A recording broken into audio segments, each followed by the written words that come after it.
یہ بشر صحابی رضی اللہ تعالیٰ بشر بن سفیان چلتے ہیں، اور چلتے چلتے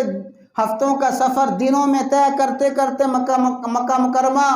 انتہائی رازداری کے ساتھ خاموشی کے ساتھ پہنچ گئے۔ مکہ کا جب جائزہ لیا، اہل مکہ کی باتیں سنی کہ مکہ والوں کو پتہ چل گیا ہے رسول اللہ صلی اللہ علیہ وسلم اپنے اصحاب کے ساتھ آ رہے ہیں، تو پورے مکہ میں جنگ کی تیاریاں، پورے مکہ میں عصبیت اور جاہلیت کے نعرے، اور پورے مکہ میں اسلحہ لہرانے لگا، اور مکہ والوں نے اعلان کر دیا کٹ جائیں گے، مر جائیں گے، کسی صورت مسلمانوں کو بیت اللہ میں داخل نہیں ہونے دیں گے۔ رسول اللہ صلی اللہ علیہ وسلم سفر کرتے کرتے عسفان کے مقام پہ پہنچے، جو مکہ مکرمہ اور مدینہ منورہ کے درمیانی علاقہ ہے۔ مکہ کا فاصلہ وہاں سے تھوڑا رہ جاتا ہے۔ اس صحابی نے آ کے بتایا، یا رسول اللہ صلی اللہ علیہ وسلم، مکہ والوں کے عزم اور ارادے تو یہ ہیں، مکہ والوں نے وعدے معاہدے کیے ہیں، ہم کسی صورت مسلمانوں کو بیت اللہ میں داخل نہیں ہونے دیں گے۔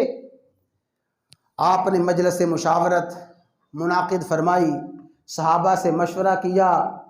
تو صحابہ نے یہی عرض کیا، یا رسول اللہ صلی اللہ علیہ وسلم، ہم کو لڑنے کے لیے تھوڑا جا رہی ہیں،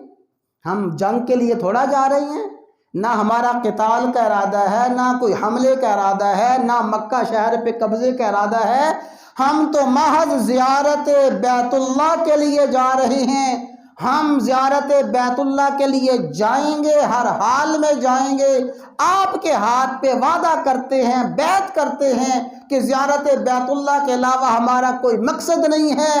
اس مقصد میں جو حائل ہوگا، لڑنا پڑا لڑیں گے، مرنا پڑا مریں گے، لیکن بیت اللہ کی زیارت کر کے آئیں گے۔ آپ نے فرمایا فسیروا علی اسم اللہ، اللہ کا نام لے کے چلو۔ رسول اللہ صلی اللہ علیہ وسلم چلے۔